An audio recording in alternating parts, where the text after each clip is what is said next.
Bonjour à tous, bienvenue sur votre tirage de l'exploration de l'ombre. Alors, ce tirage, il m'a été inspiré par un rite,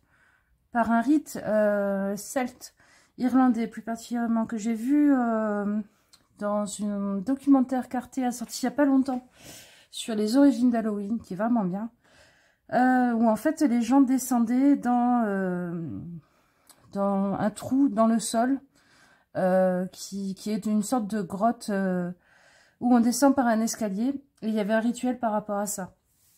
Alors, ce que je vous propose, c'est de vous choisir une divinité qui sera votre guide dans cette descente, et d'aller voir différentes étapes, un peu comme dans un conte, avec quelque chose qui vous empêche. Qu'est-ce que c'est la descente et tout ça, pour aller découvrir un trésor au fond de l'ombre en vous. Alors, vos différents guides, je me suis amusée avec l'IA, je vous les ai créés à base d'IA. Comme ma nouvelle vignette, vous voyez ma tête, j'ai un peu bidouillé avec l'IA, mais en fait c'est vraiment ma tête. Et c'était vraiment une photo avec une couronne de fleurs que j'avais faite pour un sabbat. Oh, petite araignée qui saute. Viens là. Allez. File. File, petite. On va aller explorer avec chacune de ces divinités l'ombre qui a un cadeau à vous faire en vous. Ça va être un tirage un peu épopée. Je voulais vous dire aussi que c'est un tirage que vous pouvez bien sûr regarder comme ça parce que vous avez envie... voilà, d'avoir peut-être des infos ou peut-être que ça, voilà, ça vous amuse simplement. Mais vous pouvez aussi l'écouter comme une méditation guidée où en même temps que vous entendez ma voix, vous visualisez les étapes et vous voyez ce qui peut vous venir. C'est une possibilité. J'avais envie que ça ait une dimension un peu méditation guidée, en même temps que tirage, en même temps que conte initiatique. Donc voilà. Alors, vos guides, les divinités. Je vous ai choisi, je vous propose 4 divinités masculines, 4 divinités féminines. Alors, je vous les affiche en même temps, comme ça vous les choisissez. En premier, on a Ereb, qui est le dieu grec primordial, né du chaos. C'est le dieu des ombres, des ténèbres et de l'obscurité, et donc des enfers. Il n'a pas de représentation connue. Mais moi, il m'est apparu sous la forme d'un enfant, d'un petit garçon. Voilà. En deuxième, on a Dagda, qui est un des dieux les plus importants de la mythologie celte. C'est le dieu druide. C'est un Tuatha Dé Danann. Il règne sur le temps, l'éternité, l'autre monde, c'est-à-dire le Cid. Et en général, on dit qu'il a un bâton qui peut donner vie et qui peut donner mort, suivant l'extrémité qui l'utilise. Ensuite, on a Enma-O, qui est le dieu japonais bouddhiste des morts, et qui est le roi des enfers. Il existe aussi en Inde, et c'est Yama en Inde. Et en dernier, dans les divinités masculines, on a Hadès, qui est le roi des enfers grecs, et il règne sous la terre, c'est-à-dire en gros, il règne sur tout ce qu'il y a sous la terre, et donc y compris aussi sur les enfers. En divinité féminine, en premier, on a la Morrigan, qui est une déesse celte, une reine fantôme, qui annonce les guerres. C'est une des sorcières des Tuatha Dé Danann. On estime souvent que... c'est une divinité triple qui a 3 visages. D'ailleurs, c'est quelque chose qu'on retrouve avec d'autres divinités qui ont attrait à la magie, aux femmes, à la nuit et tout ça. Ensuite, on a Lilith, qui est la première femme créée par Dieu comme l'égale d'Adam, contrairement à Ève qui a été créée avec une côte. Elle est maîtresse du vent et de la nuit, et souvent on la rattache comme la mère de toutes les sorcières, voire de tous les démons. Ensuite, on a Hécate, qui est la déesse de la lune, de la magie, des carrefours et des limites. Et c'est une déesse à triple visage aussi. Souvent, on la représente comme ici, avec les 3 âges différents. Et en dernière, je vous propose Inanna, qui est la déesse sumérienne de l'amour, de la guerre qui est la reine des enfers, et qui est une déesse de l'ambiguïté, du fait de casser les codes, de ne pas respecter les cases dans lesquelles on nous met. Et souvent on confond avec Ishtar alors que vraiment c'est pas la même énergie. Voilà les amis, faites vos choix. Allez, on est parti avec le premier groupe qui est celui des Reb. Vous êtes à l'entrée d'un tunnel en pierre avec des marches qui descendent dans l'obscurité. À vos côtés se tient Ereb. Il lève une lanterne pour vous éclairer votre chemin en repoussant les ombres qui tapissent les parois de la caverne et qui vous semblent vivantes, chuchotant et palpitant d'une vie qui leur est propre. Quelles sont ces ombres qui vous appartiennent et que Ereb a réveillées?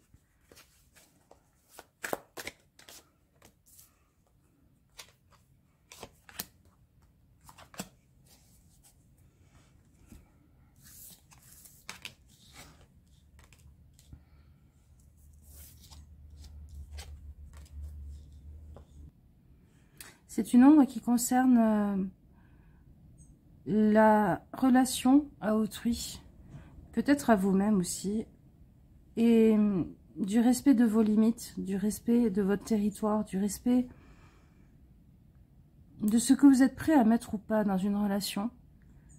Donc, vu qu'on parle du nombre, c'est certainement le fait que vous ne faites pas respecter vos besoins et vos limites, et que vous avez le sentiment que c'est par là que vous allez réussir à avoir tout ce que vous voulez dans une relation, et en fait c'est une illusion. Ça nous parle de cette illusion de si je m'aplatis, si je donne les clés de mon royaume, peut-être que quelqu'un voudra bien venir y habiter et m'aimer, et en fait vous avez tendance peut-être à un peu vous laisser faire, ou à provoquer des situations où au final vous n'êtes pas respecté. À cette thématique, Ereb lève sa torche à hauteur de son visage et vous pose une question.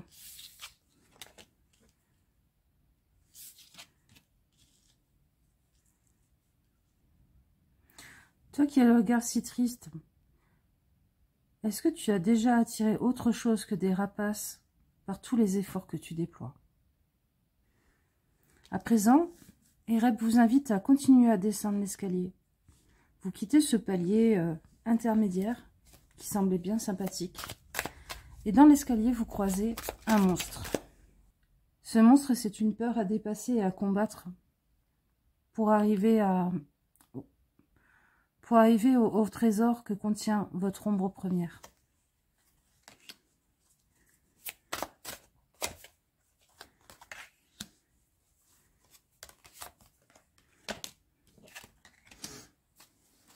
Ce monstre, il est en train de tirer la langue et de faire des gestes obscènes dans votre direction.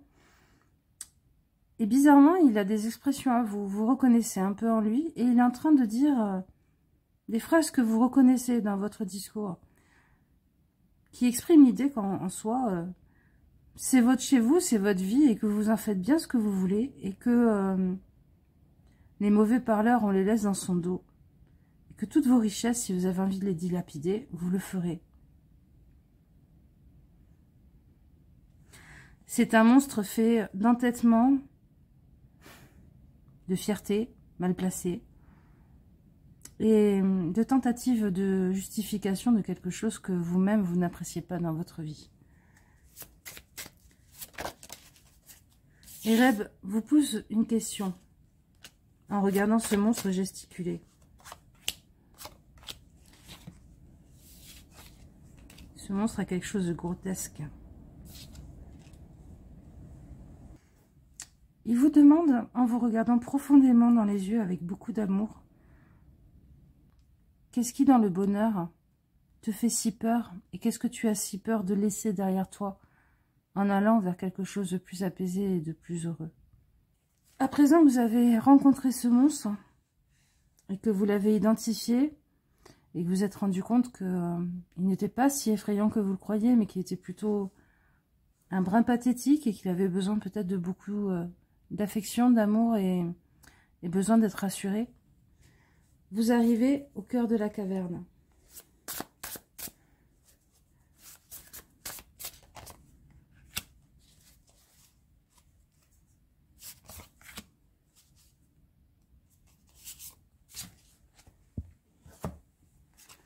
Au fond de cette grotte, vous voyez un très beau coffre.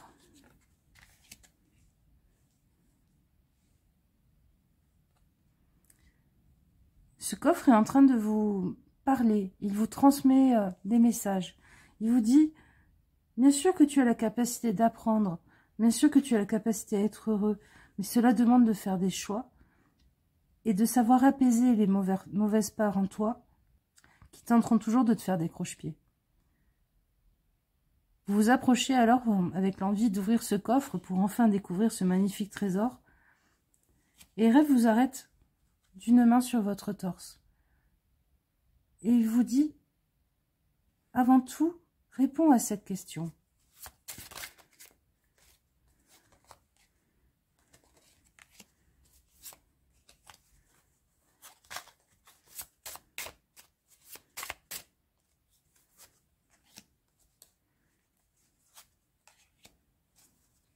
Accepteras-tu de te confronter à toutes les réalités qui te brûleront et qui te transformeront comme un feu qui ronge un phénix pour aller vers cette nouvelle étape de ta vie?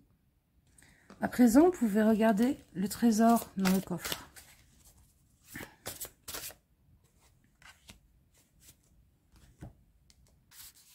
Je suis l'œil de tigre et je vois au-delà des apparences. Je suis une pierre qui te permet de descendre, prendre racine profondément en toi, avant d'entrer en contact avec le monde extérieur. Depuis cette assise profonde dans ta terre intérieure, tu sauras trouver ta juste place, en respectant ton territoire et aussi celui des autres. Je suis également un miroir de tes ombres et de ton âme. C'est pour cette raison qu'on m'utilise souvent comme amulette de protection. Je renvoie à son émetteur toute pensée négative émanant de lui. Ainsi, je protège des malédictions et de la magie noire. Cependant, je te renverrai à toi aussi, porteur d'amulettes, tes propres pensées. Pour travailler avec moi, tu devras donc d'abord nettoyer tes parts d'ombre et porter un regard vrai sur tes peurs et la qualité de tes pensées. Le dieu semble à présent devenir évanescent, s'effacer, et tout à coup, il n'est plus avec vous. Vous vous retrouvez sur la lande dont vous étiez parti. Il n'y a plus aucune trace de la grotte ou des escaliers, ni même d'un affleurement rocheux. Au lointain, le soleil se lève et il fait briller de mille feux la pierre nouvelle que vous portez sur vous. Alors, en votre cœur, vous savez que cette aventure s'est réellement passée et vous rentrez chez vous.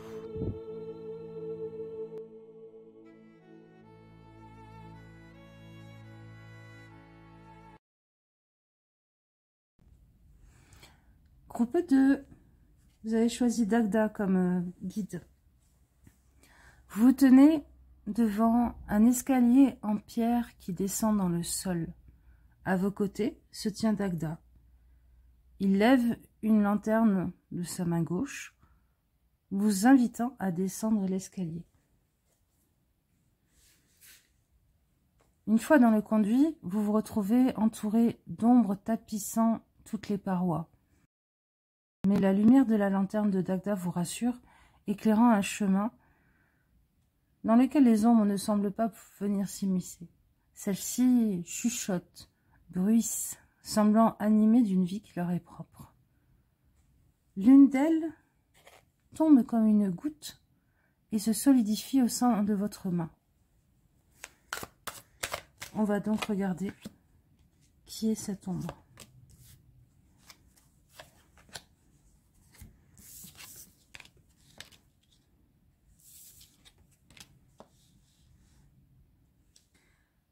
Elle est l'ombre de celui qui a tout rêvé, tout essayé pour arriver à ses fins, qui en est passé par le cœur, qui en est passé par la force, par la colère aussi par moments, et qui pourtant à chaque fois s'est retrouvé sur des champs de ruines et qui se demande, suis-je maudit?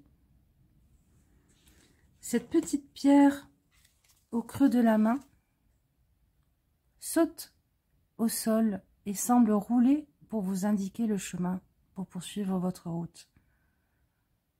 Vous allez pour la suivre quand Dagda vous arrête et porte la lanterne à hauteur de vos visages et il vous pose une question.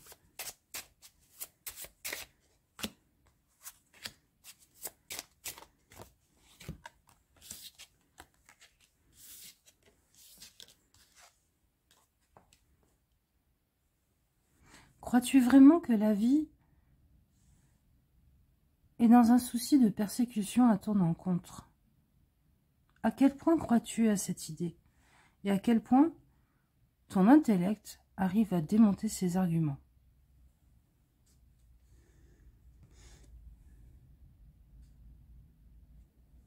À présent, Dagda vous guide vers la descente de l'escalier et vous arrivez face à un monstre.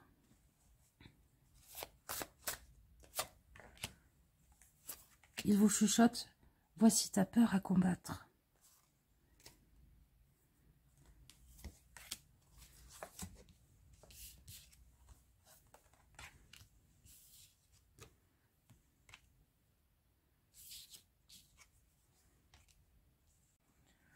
Vous entendez des phrases émaner de ce monstre, et dans ses yeux, vous voyez à quel point ce sont vos yeux. Vous entendez des phrases telles que « Si je m'arrête, jamais je me relèverai. Quand on veut, on peut. Je dois pas vouloir assez fort. Si j'arrête d'y croire, personne n'y croira à ma place. » C'est votre peur de vous reposer, de laisser aller, de vous laisser aller aussi à pleurer et accepter que parfois on doit s'asseoir pour pleurer et accepter ses échecs et que oui, vous arriverez à vous relever. Ayant compris à quel point ce monstre est fait de choses que vous pourriez aimer, que vous pourriez accueillir, vous le réintégrez dans votre cœur et vous allez pour avancer. Mais Dagda vous arrête d'une main, posée sur votre cœur et lève la lanterne à hauteur de vos yeux.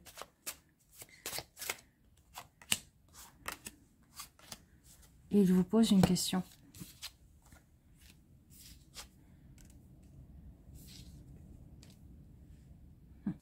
La souffrance te semble-t-elle toujours nécessaire pour avoir une transformation dans ta vie?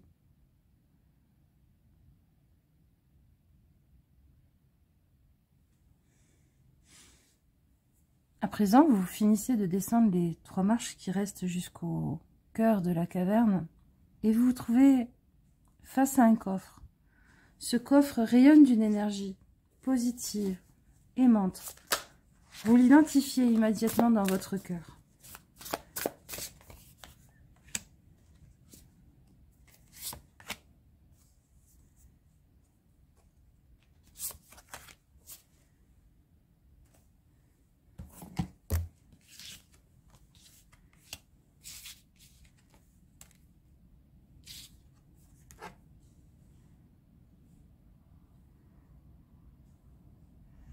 Ce coffre est en train de vous chanter les multiples choix que vous avez dans la vie, de prendre les événements sous tel ou tel angle, de balayer les choses qui ne vous plaisent pas, pour retrouver une énergie et une force vitale. Et parfois, d'accepter de regarder les choses sans vos croyances qui vous aveuglent. Vous allez pour ouvrir ce coffre, quand Dagda vous arrête encore une fois et vous pose une question.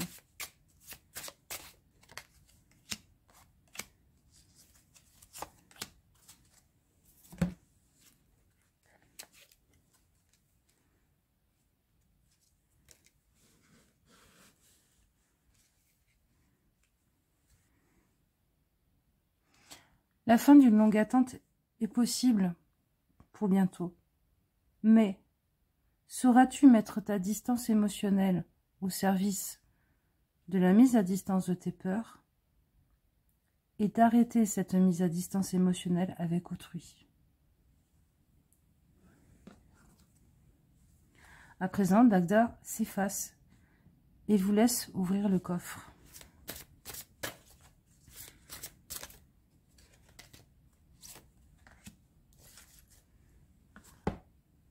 Dans ce coffre, il y a une pierre précieuse, et voici son message.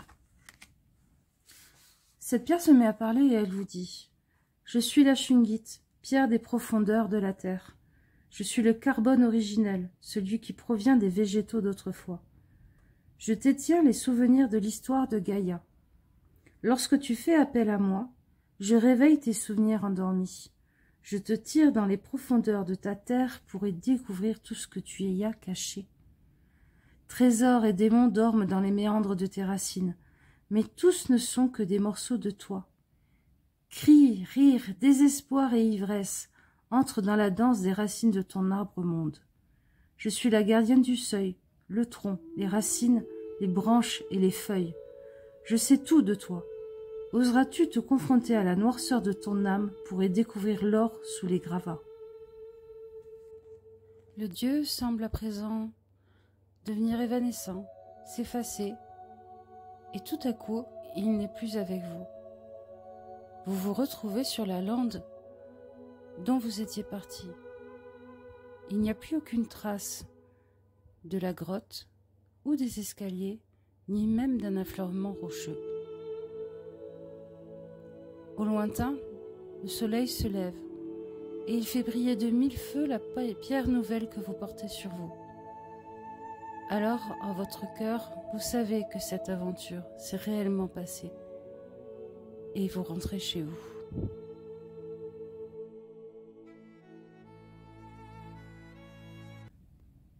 Groupe 3, vous avez choisi Enmao, le dieu japonais des enfers.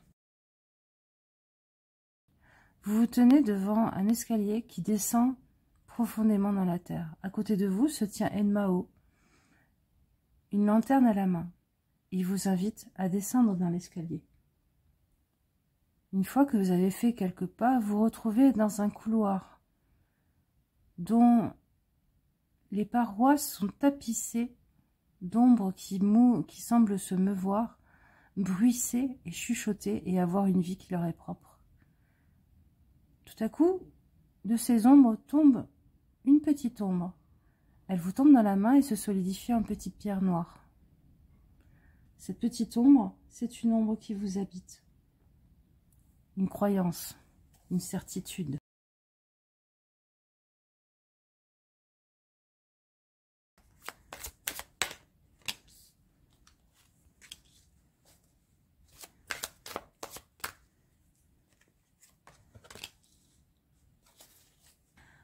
C'est la croyance que toutes vos souffrances dans la vie vous ont donné la capacité de voir clair et de savoir définir quel est votre propre chemin seul, et que tous les signes et tous les dieux peuvent bien rester là où ils sont, car vous savez le mieux ce qui est pour vous. Et qu'au final, le ciel vous a abandonné bien trop souvent pour que vous lui fassiez confiance. Cette petite pierre tombe de vos mains volontairement et se met à rouler dans le couloir. Vous allez pour la suivre, mais Enmao vous arrête d'une main sur votre épaule et levant la lanterne qu'il tient à la hauteur de vos deux visages, il vous pose une question.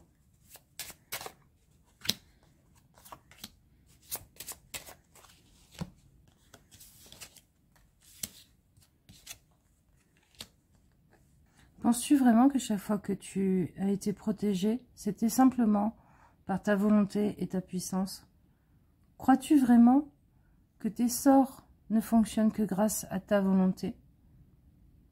Crois-tu vraiment que la puissance de l'univers ne s'est jamais penchée sur toi pour t'aider?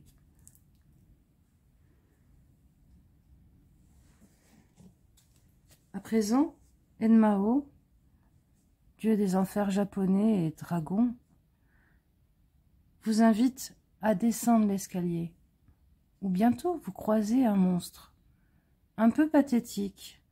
Il semble avoir vos propres yeux, mais il vous fait peur, grommelant des bribes de phrases qui vous semblent familières. Enmao vous dit « Voici le monstre de ta peur à dépasser pour aller rencontrer le trésor au fond de ton ombre. »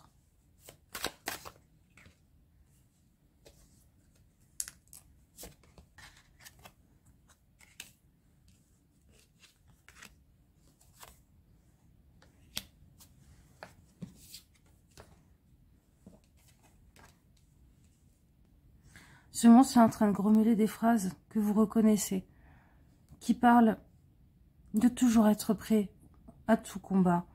Que si la vie vous a bien enseigné une chose, c'est que il faut toujours se méfier de ce qu'il y a devant soi et qu'il faut toujours se défendre de mots acerbes vis-à-vis de ceux qui vous regardent défiler devant eux. Le ridicule, vous dites qu'il ne vous touche pas. Or, l'aspect grotesque de ce monstre vous embarrasse et vous fait même monter les larmes. Une fois que vous êtes mis en empathie avec ce monstre, celui-ci disparaît et réintègre votre cœur. Vous allez pour avancer, mais Enmao pose une main sur votre cœur, lève la lanterne à la hauteur de vos deux visages et vous pose une question dans un souffle.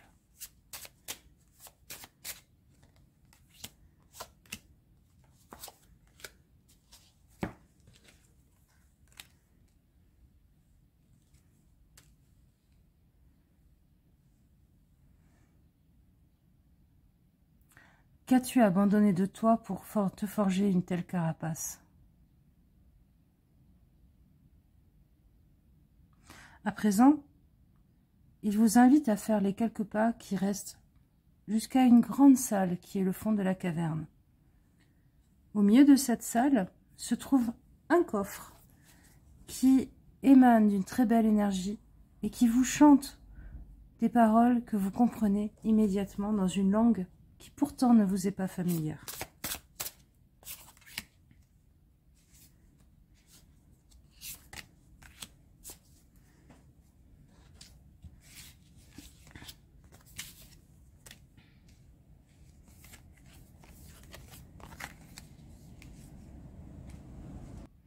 Ce coffre est en train de vous chanter une chanson qui vous parle de celui qui part toujours, mais qui part non plus pour fuir un mal-être, mais pour se choisir, qui décide de passer sur une autre rive, emportant avec lui des idées nouvelles, allant découvrir un nouveau monde, pour peut-être pouvoir s'ouvrir à quelqu'un d'autre au niveau de la relation, pour accepter que parfois l'autre peut être bienveillant et bon. Vous allez pour ouvrir ce coffre, et encore une fois, Enmao vous arrête d'une main, cette fois-ci sur le ventre. Et il vous pose une question.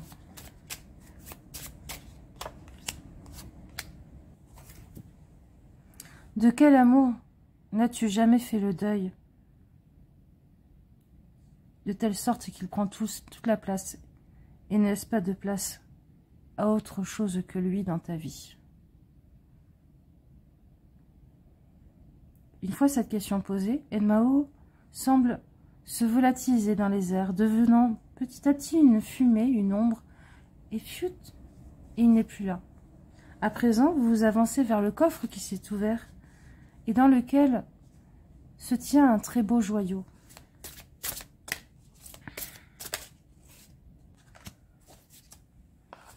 Ce joyau se présente à vous. Je suis la malachite. Je suis les mots des mots.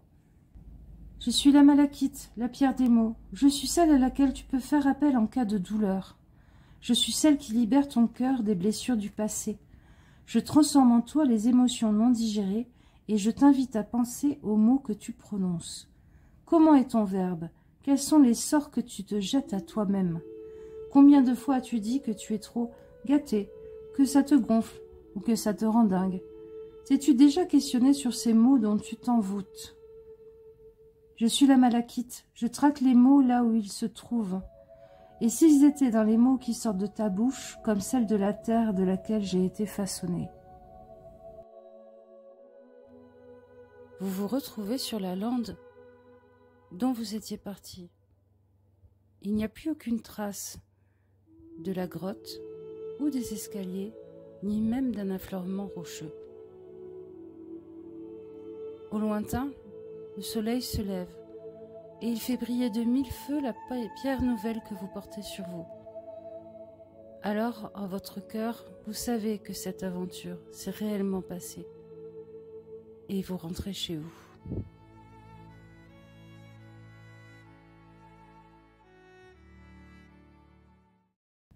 Groupe 4, vous qui avez choisi Hadès. Vous trouvez sur une grande prairie dans laquelle s'ouvre un trou dans la terre où descendent des escaliers. À côté de vous se tient Hadès, portant une lanterne à sa main gauche. Il vous invite d'un geste gracieux mais autoritaire à descendre l'escalier. Vous descendez ces quelques premières marches et vous retrouvez dans un long couloir dont les parois sont tapissées d'ombres qui murmurent et qui bruissent, qui semblent animées d'une vie qui leur est propre. La lanterne vous tient dans un halo de lumière, à l'abri de tout ce fouillis qui chuchote et qui crachote. Tout à coup, une ombre se détache du plafond et tombe dans vos mains, se solidifiant en petites pierres noires. Hadès vous dit « Voici ton ombre, ta croyance, ta certitude qui t'empêche d'avancer. »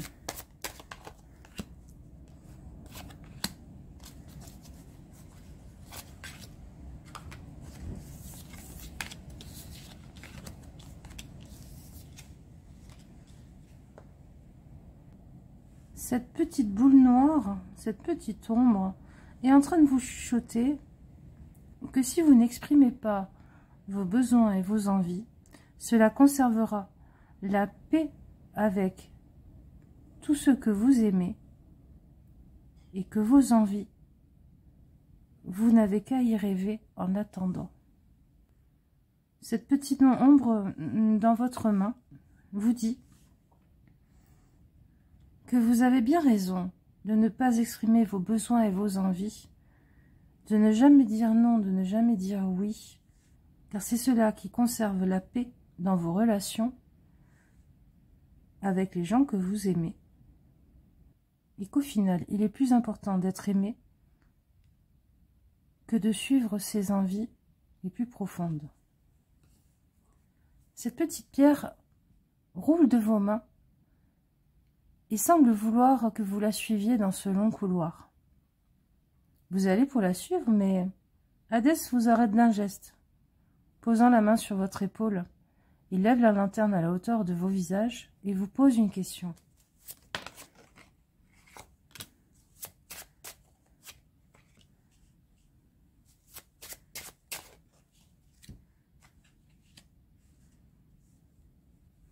Qu'as-tu si peur d'exprimer et de dire qui ferait désordre dans tes relations et qui pourtant serait une nécessité pour te rester fidèle? À présent, il vous invite, il vous enjoint à avancer d'un geste et vous retrouvez en haut d'un escalier. Hadès vous prévient.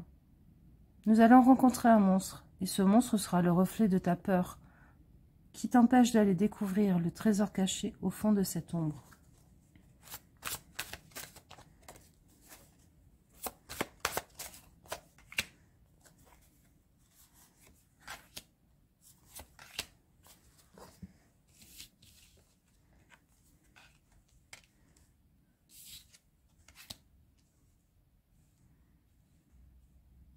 Ce monstre semble couturé de toutes parts.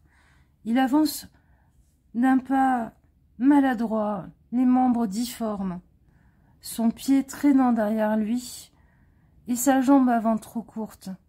Une de ses épaules semble essayer de toucher terre, quand de l'autre côté, un bras microscopique, maigrelet et atrophié, tente de happer d'une main rachitique des choses dans le ciel. Vous reconnaissez immédiatement cette peur, et vous entendez des bribes de phrases que semble sortir en borborigme ce monstre. Elle parle d'une envie de craquer, d'une envie d'exploser, d'un besoin de justice. C'est juste, c'est pas juste. J'ai pas le droit de dire ça, ça les blesserait. Oui, mais moi j'en peux plus. Ce sont des choses que je dois couper, trancher en moi. Je dois punir plutôt que de les dire. Vous ressentez énormément d'empathie pour ce monstre. Vous reconnaissez vos yeux dans ses yeux. Et au moment où de l'amour émane de votre cœur pour lui, tout à coup, il disparaît et se réintègre dans votre cœur. Un peu troublé, vous allez pour avancer. Mais Hadès vous arrête d'une main, cette fois-ci, à hauteur du cœur. Et levant sa lanterne au niveau de vos visages, il vous pose une question.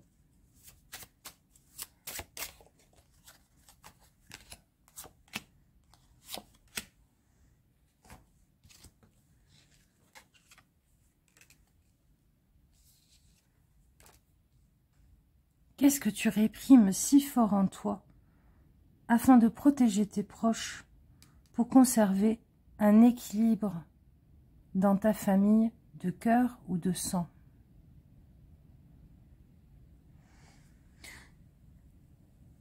Vous finissez de descendre les quelques marches de cet escalier et vous retrouvez au cœur de cette caverne, dans une immense salle. Au centre de celle-ci, un beau coffre est en train d'émaner de lumière et de chansons que vous comprenez instinctivement.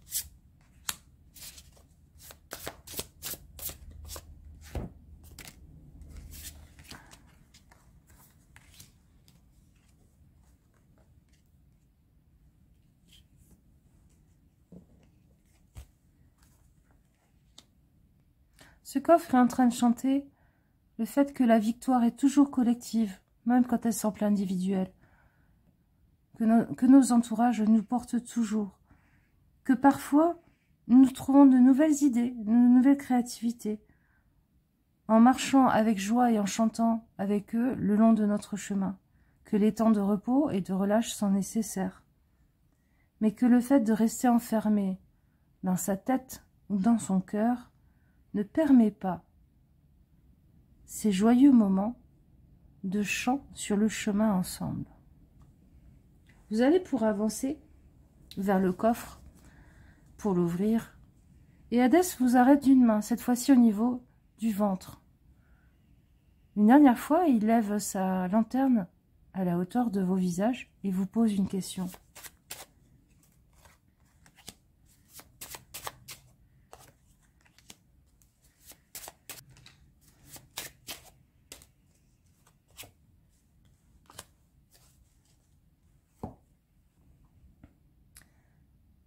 Il vous dit, qu'est-ce que l'amour, sinon le fait de se rechoisir constamment en sachant exactement qui l'on a en face de soi.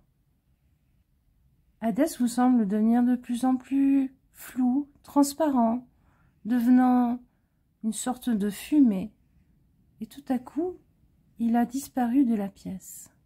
Vous vous approchez du coffre et en son sein se trouve une magnifique gemme.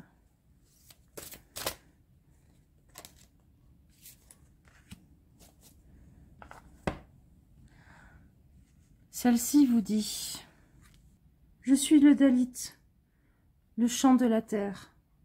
Pierre du Nord, je suis ancré dans une terre solide et belle. Les climats où tu me trouveras sont rudes et rigoureux. Tu y entendras les chants des hommes et des femmes d'autrefois. Des chants de guerre et d'espoir, à gorge déployée, des tambours et voix qui râlent, une mélodie qui sort des entrailles. Je suis le Dialyte, la pierre des peuples du Nord. Je t'ordonne de revenir à des choses simples et vraies. Avec moi, tu n'as pas le choix. Je vais droit au but en te regardant dans les yeux. J'y vois ton âme, et c'est à elle que je m'adresse. Il est temps d'écouter ta voix profonde, celle qui porte en elle toutes les mémoires de la terre. Vous vous retrouvez sur la lande dont vous étiez parti. Il n'y a plus aucune trace de la grotte ou des escaliers, ni même d'un affleurement rocheux. Au lointain, le soleil se lève, et il fait briller de mille feux la pierre nouvelle que vous portez sur vous.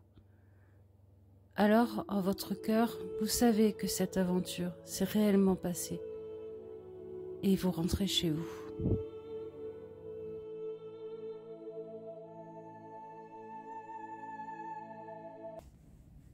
Groupe 5, vous avez choisi la Morrigan comme guide. Vous vous trouvez sur une plaine herbeuse. À vos côtés se tient la Morrigan, avec une lanterne qu'elle porte de la main gauche. Devant vous s'ouvre dans le sol un trou dans la terre où s'inscrivent des escaliers. La Morrigan vous invite d'un geste gracieux à vous engager dans cet escalier. Vous descendez les quelques premières marches et vous retrouvez dans un long couloir. La lanterne fait un halo autour de vous et de la Morrigan, mais sur toutes les parois de ce couloir semblent bruire, se mouvoir, des ombres qui crépitent et qui chuchotent. L'une d'elles se détache du plafond et tombe dans votre main, se transformant en petit caillou noir. La Morrigan vous dit « Ceci est une de tes ombres, une de tes croyances, une de tes certitudes qui t'empêchent d'avancer. »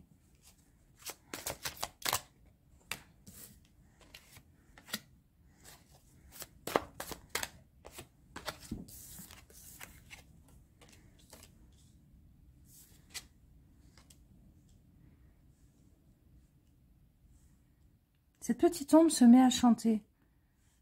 Je suis celle qui n'était pas vraiment désirée par son père. Je suis celle qui, pour lui plaire, a dû devenir un guerrier. Cette petite pierre roule de vos mains et roule devant vous, semblant vous inviter à la suivre. Mais la Morrigan vous arrête d'un geste, d'une main sur votre épaule. Elle porte la lanterne à la hauteur de vos visages et vous pose cette question.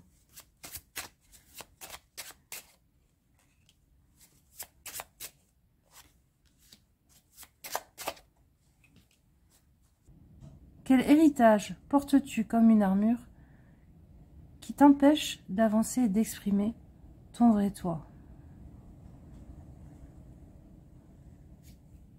À présent, elle vous invite à avancer et vous vous retrouvez en haut d'un escalier. La Morrigan vous prévient. Nous allons rencontrer un monstre. Ce monstre est une de tes peurs qui t'empêche d'aller trouver le trésor au fond de cette ombre.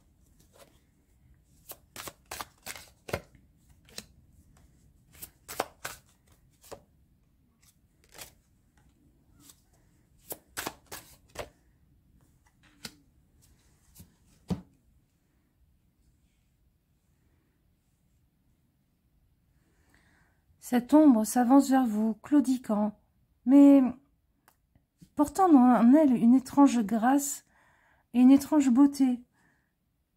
Vous reconnaissez en elle une part de vous, et dans ses yeux, vous reconnaissez vos yeux. Elle semble vous dire, de sa bouche sans dents, « Je suis l'Amazone, je suis la reine guerrière, celle qui te tient constamment en alerte et en éveil, mais qui t'empêche également de te soigner. Se soigner, c'est ne plus faire attention et risquer de se faire blesser. Vous vous ouvrez votre cœur à cette peur, vous la réintégrez à vous, et au moment où de l'amour part de votre cœur pour elle, celle-ci semble se métamorphoser en un rayon qui réintègre votre cœur. Vous allez pour avancer, mais la Morrigan vous arrête d'un geste sur votre cœur. Et levant la lanterne à la hauteur de vos visages, elle vous pose cette question.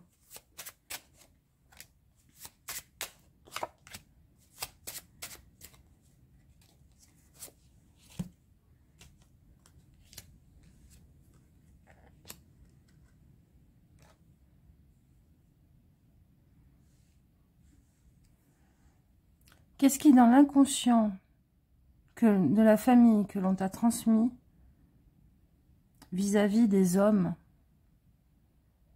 t'empêche d'être pleinement toi et de te réaliser?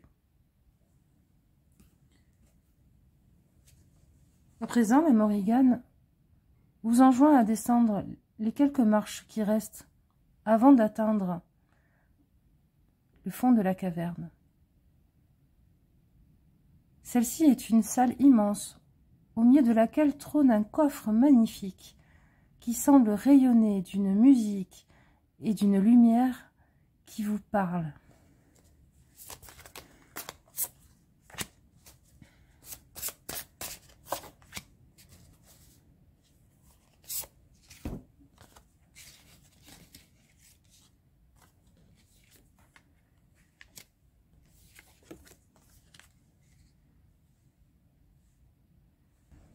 Mon enfant, tu as été jeté dans ce monde sans aucune préparation.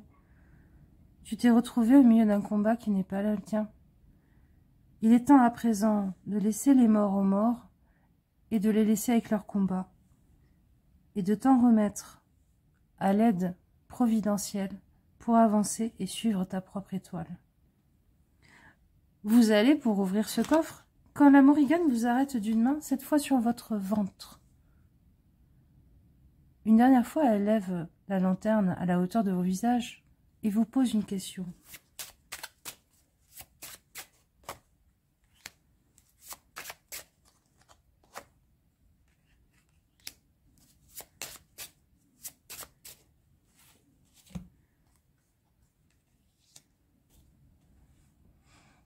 Ne crois-tu pas que tu as mis des choses en place depuis assez longtemps pour qu'enfin cela paye?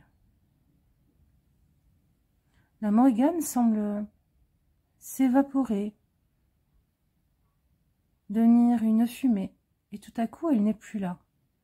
Vous avancez vers le coffre, et au centre de celui-ci se trouve une magnifique gemme. Celle-ci vous parle.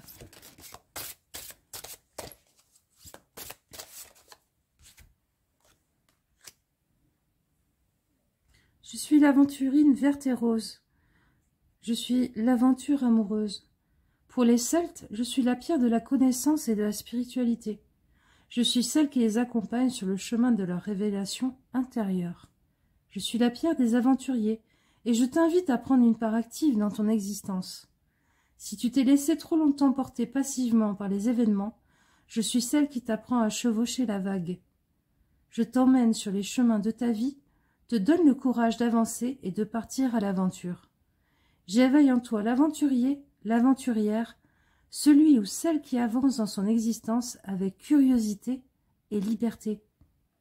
Si tu associes ma couleur rose et ma couleur verte, je suis celle qui guérit les peines de cœur et qui t'apprend à aimer pleinement, sans limite, sans barrière et sans dogme.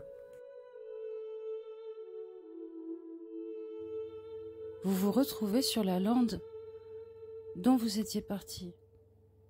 Il n'y a plus aucune trace de la grotte ou des escaliers, ni même d'un affleurement rocheux. Au lointain, le soleil se lève, et il fait briller de mille feux la pierre nouvelle que vous portez sur vous. Alors, en votre cœur, vous savez que cette aventure s'est réellement passée, et vous rentrez chez vous.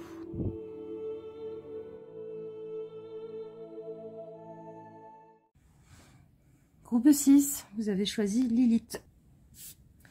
Vous vous trouvez sur une plaine herbeuse, avec Lilith à vos côtés, tenant à la main gauche une lanterne. Devant vous s'ouvre dans le sol une caverne où descendent des marches d'escalier. Lilith vous invite d'un geste à emprunter cet escalier.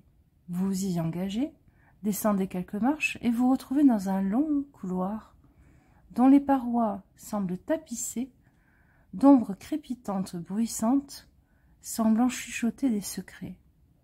Vous vous tenez dans le halo de la lumière que tient Lilith. quand tout à coup, une des petites ombres se détache du plafond et tombe dans votre main, se transformant en petite pierre noire. Lilith vous explique. Voici une de tes ombres, une de tes croyances, une de tes certitudes qui t'empêchent d'avancer.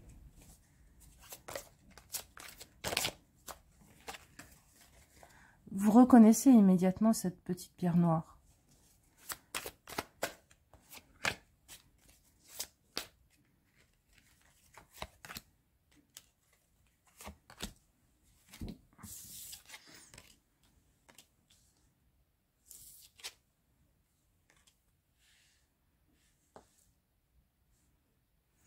Elle est cette petite voix en vous qui vous chuchote tellement souvent que l'on n'a rien sans rien et que vous êtes bien trop feignant ou feignante pour avoir les fruits d'un quelconque travail.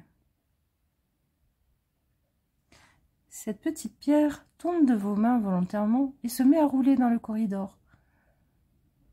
Vous vous apprêtez à la suivre quand Lilith vous arrête d'une main sur l'épaule et levant la lanterne à la hauteur de vos visages, elle vous pose cette question.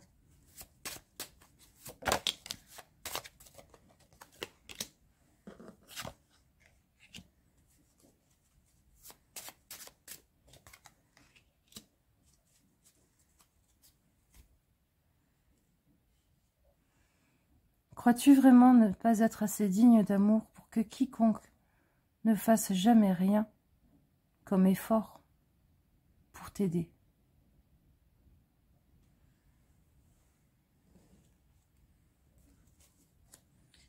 À présent, Lilith vous invite à avancer. Arrivant en haut d'un escalier qui semble plonger dans les profondeurs de la caverne, elle vous prévient. Dans cet escalier se trouve un monstre. Il est une de tes peurs qui t'empêche de traverser cette ombre pour y découvrir le trésor enfoui.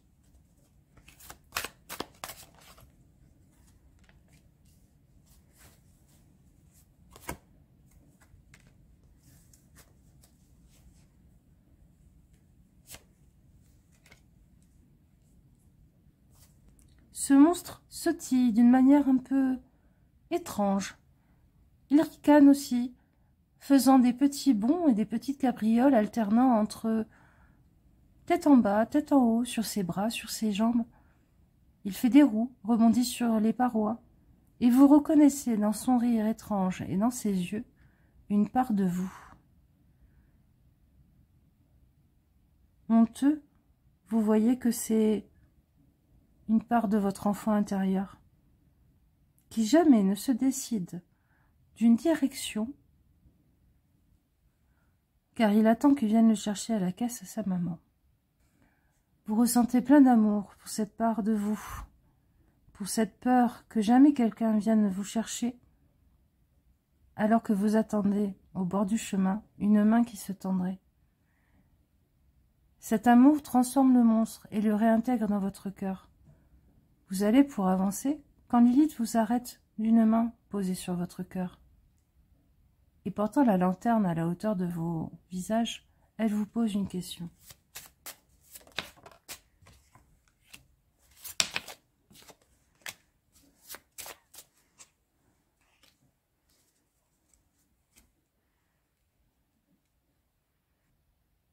Crois-tu vraiment avoir été la cause de chacun de tes échecs amoureux?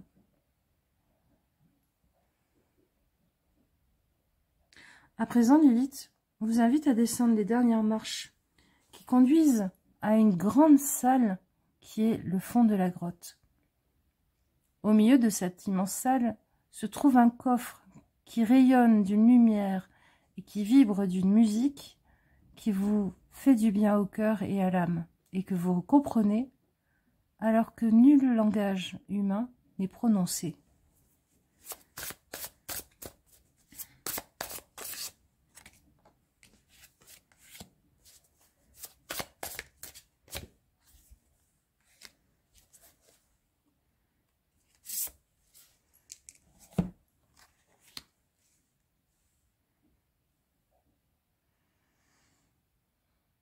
Vous comprenez ce chant Il vous parle intuitivement. Il vous raconte votre quête d'idéal, votre quête d'absolu. Le fait que souvent vous vous êtes retrouvé bien seul au milieu de cette quête et que pourtant, quelque part, se trouve une famille de cœur qui vibre des mêmes envies et des mêmes énergies que vous. Vous allez, pour vous avancer et ouvrir ce coffre, quand Lilith vous arrête d'une main, cette fois au niveau du ventre. Portant la lanterne une dernière fois à la hauteur de vos visages, elle vous pose une question.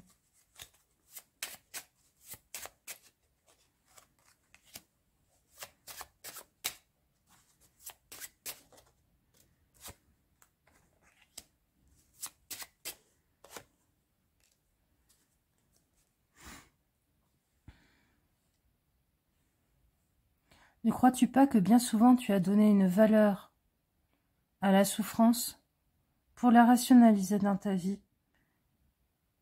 et lui donner un sens?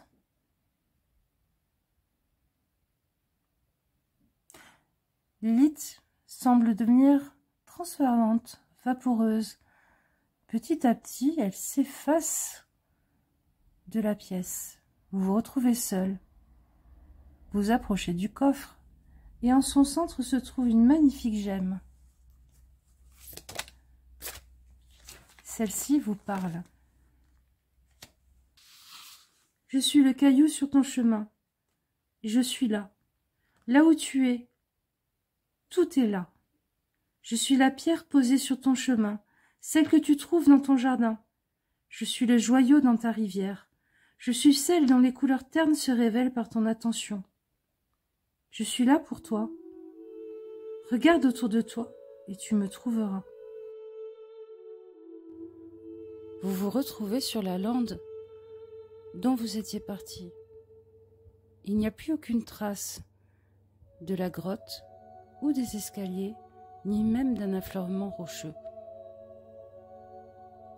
Au lointain, le soleil se lève et il fait briller de mille feux la pierre nouvelle que vous portez sur vous. Alors, en votre cœur, vous savez que cette aventure s'est réellement passée et vous rentrez chez vous.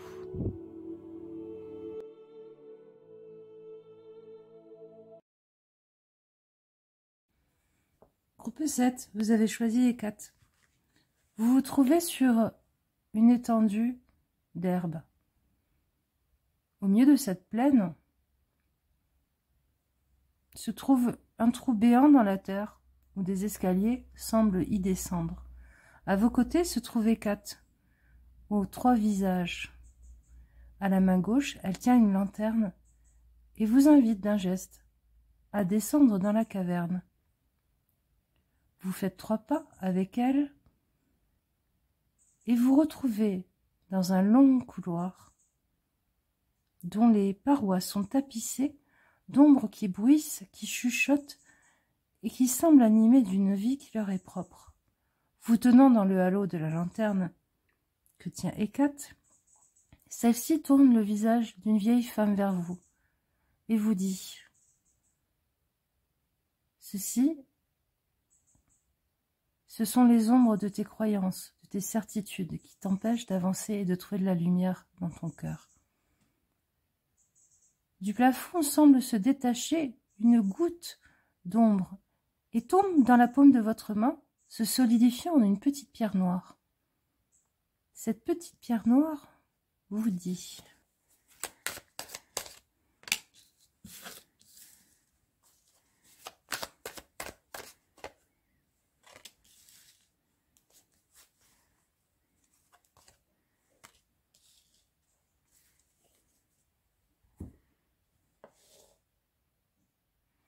nos envies d'ailleurs, nos envies de beauté, de bonté, nos envies de relations épanouies, nos envies de suivre notre cœur, ce ne sont que des rêves.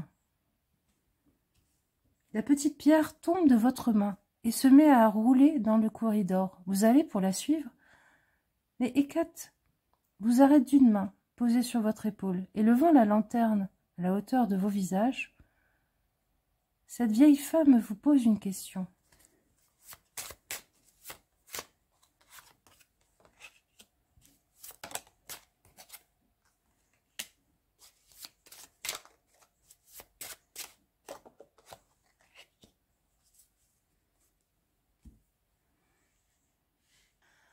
Ne te caches-tu pas souvent derrière ton inconscient pour justifier ton inaction? À présent, Hécate, vous présentant le visage d'une femme entre deux âges, vous invite à avancer. Vous arrivez en haut d'un escalier qui semble plonger dans les ténèbres de cette caverne. Elle vous arrête d'une main et vous dit « Nous allons rencontrer un monstre. Ce monstre, c'est une de tes peurs qui t'empêche de traverser cette ombre et de découvrir la lumière cachée en elle. »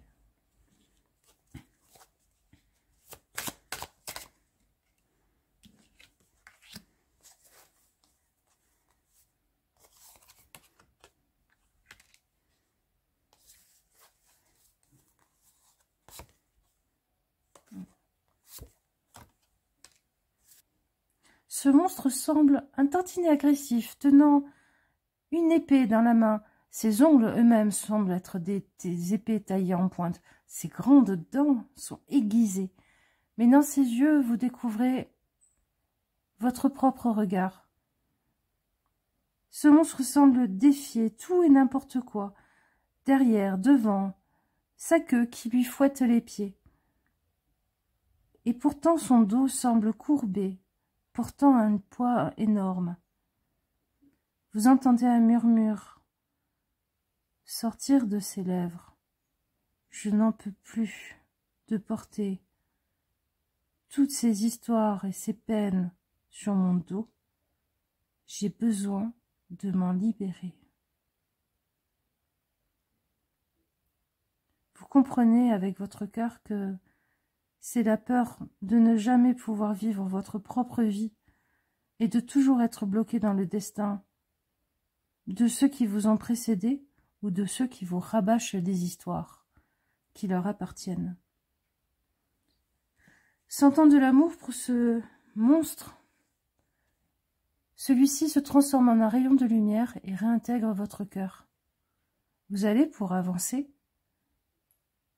quand Hécate vous arrête et de son visage de jeune femme vous pose une question, la main posée sur le cœur.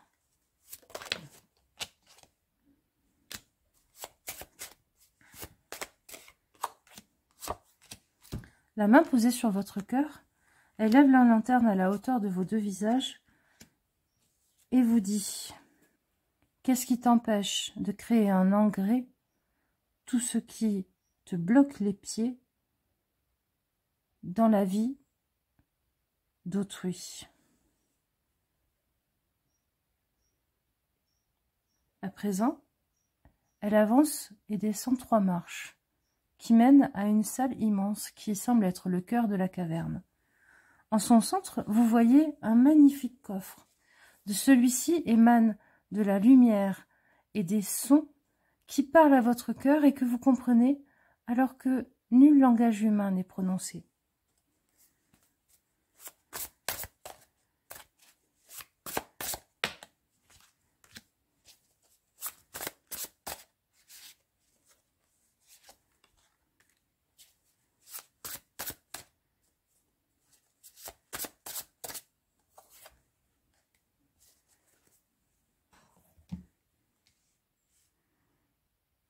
Ce coffre vous chante une chanson qui vous soulage et vous fait relâcher vos épaules et pousser un immense soupir.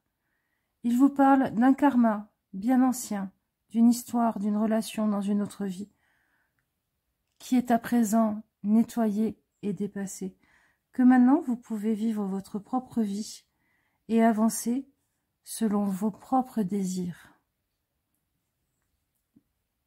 Vous allez pour avancer vers ce coffre quand Hécate, qui est devenue une toute petite fille, pose une main sur votre ventre et lève la lanterne à vos yeux, à votre visage. Vous vous baissez vers elle et elle vous pose cette question.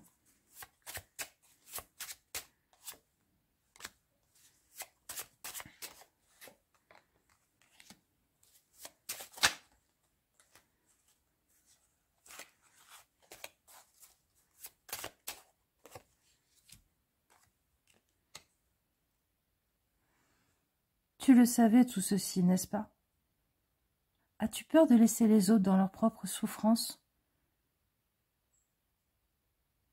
Pourquoi t'empêches-tu d'avancer vers le bonheur et la réussite que tu sais à ta portée?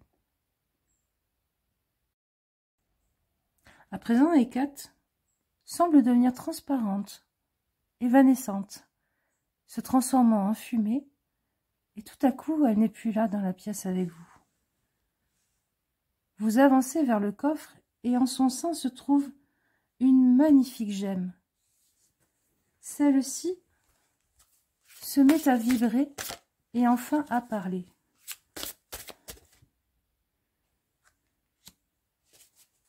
Je suis l'opale rose, je suis l'amour sincère. Franche, véridique, stable, je te regarde droit dans les yeux. Je vois en toi la qualité de tes racines et les flux qui montent vers ton cœur. Je suis la force de la terre-mère, l'amour d'une femme et la puissance d'une amante.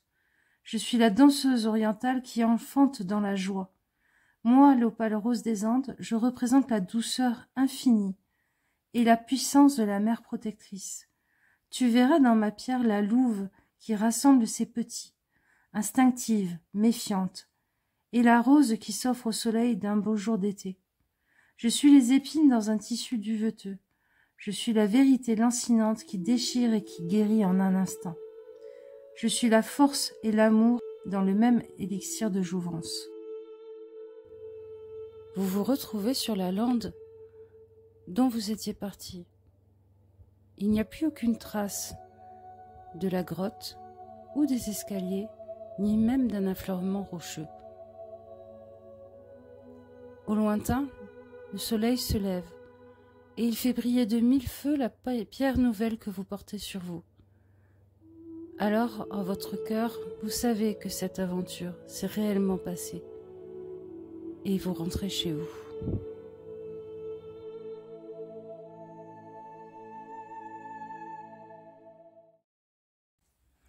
Groupe 8, vous avez choisi Inanna. Vous vous trouvez sur une plaine herbeuse, battue par les vents. À côté de vous se tient Inanna, tenant à la main gauche une lanterne. Devant vous se trouve un trou béant s'ouvrant dans la terre où plongent des marches d'escalier. Inanna, d'un geste, vous invite à vous y engouffrer. Vous descendez quelques marches dans le halo de sa lanterne et vous retrouvez dans un long corridor. Ces murs semblent tapissés d'ombres qui crépitent, qui bruissent et qui se meuvent. Inanna vous dit « Voici le couloir de tes ombres, de tes croyances et certitudes qui t'empêchent d'avancer. » Tout à coup, du plafond se détache comme une goutte, une ombre. Elle tombe dans la paume de votre main et se transforme en petite pierre noire. Et elle vous dit «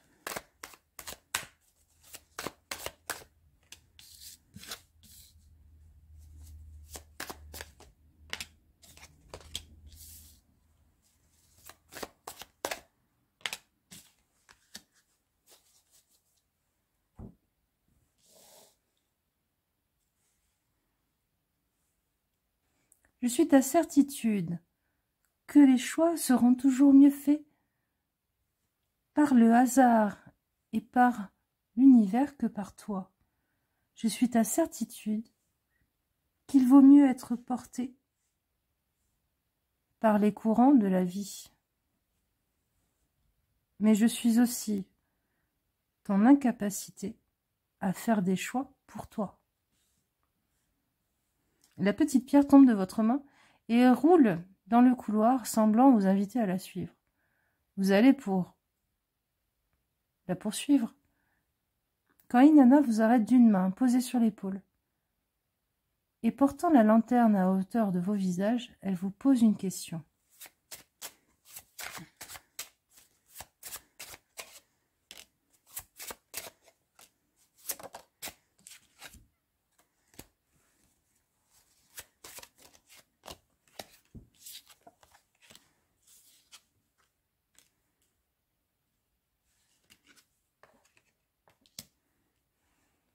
Qu'est-ce que ta créativité t'a fait faire comme mauvais choix par le passé?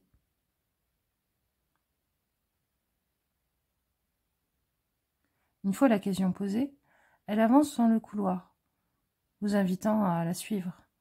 Vous arrivez toutes deux en haut d'un escalier qui semble plonger dans les entrailles de la caverne. Elle vous arrête et vous prévient.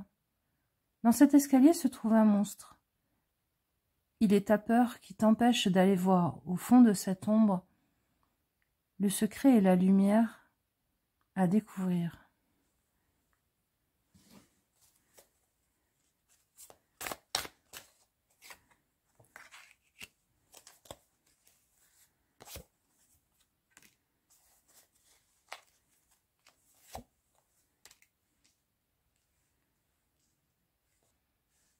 Devant vous se trouve un monstre doux, indolent, avec des courbes rassurantes, mais des objets en sorte hissurtes, clés à molette, écrevisses, bâtons, ampoules, des dés à jouer. Il semble se traîner, se frotter sur les murs, chercher le contact à tout prix et frissonner régulièrement. Vous le trouvez un peu pathétique, un peu grotesque, mais quand vous croisez son regard, vous y reconnaissez vos propres yeux. Il essaye de venir à vous, pleurnichant des phrases qui vous sont familières. « J'y arriverai jamais, je suis trop nulle, je suis pas assez douée pour faire ça. Puis, on m'a toujours dit que j'étais nulle. » Tout à coup, vous ressentez de l'amour pour ce monstre. Et au moment où vous ressentez de l'amour pour lui, il se transforme en rayon de lumière et réintègre votre cœur. Vous allez pour avancer dans cet escalier, mais Inanna vous arrête d'une main posée sur votre cœur. Et levant la lanterne à la hauteur de vos visages, elle vous pose une question.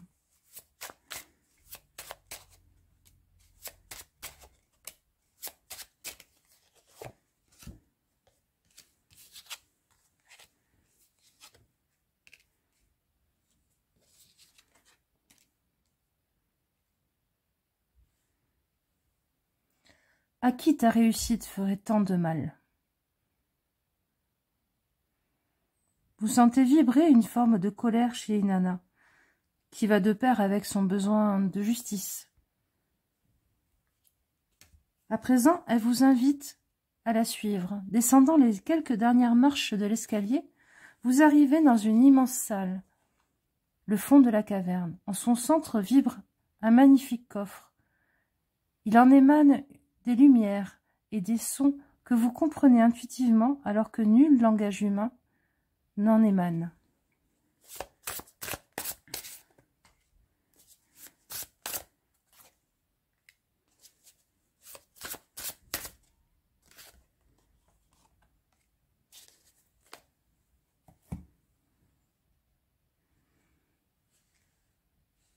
Tu as des histoires à raconter, toi. Ce n'est pas pour rien que nous t'avons confié toutes ces mémoires, tous ces rêves, toutes ces idées. Tu les gardes enfermées en toi, mais il est temps à présent de les faire jaillir au monde, telle la source de toute chose. Vous allez pour avancer vers le coffre, mais Inanna vous arrête encore une fois, cette fois-ci la main au niveau de votre ventre. Une dernière fois, elle lève la lanterne au niveau de vos visages. Et les yeux dans les yeux vous posent une question.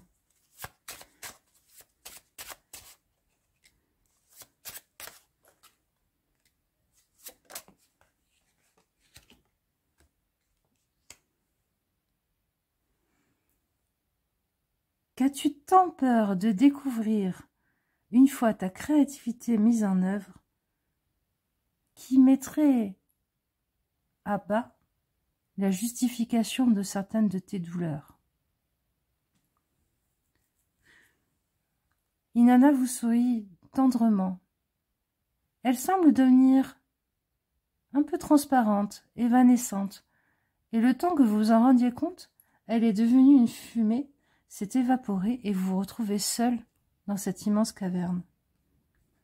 Vous avancez vers le coffre et en son sein se trouve une magnifique gemme.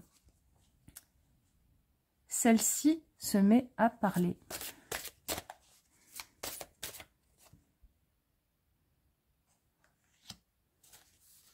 Je suis la manganocalcite. Je suis cela. Je suis la tendresse que l'on reçoit d'un amour sincère, un câlin doux et attentionné, le frisson que procure une étreinte simple quand on en a vraiment besoin. Je suis tout cela, l'amour véritable qu'offre une mère à son enfant, le regard attentionné d'un père qui élève son petit, la main tendue vers une personne qui souffre. Je suis tout cela, la larme essuyée sur une joue, un pansement posé sur un bobo, une caresse dans les cheveux, un oui à la vie. Je suis tout cela, la lumière dans l'obscurité, le murmure au creux du cou, un je t'aime chuchoté. Je suis la manganocalcite et je suis tout cela. Vous vous retrouvez sur la lande dont vous étiez parti. Il n'y a plus aucune trace de la grotte ou des escaliers, ni même d'un affleurement rocheux. Au lointain, le soleil se lève et il fait briller de mille feux la pierre nouvelle que vous portez sur vous. Alors, en votre cœur, vous savez que cette aventure s'est réellement passée et vous rentrez chez vous.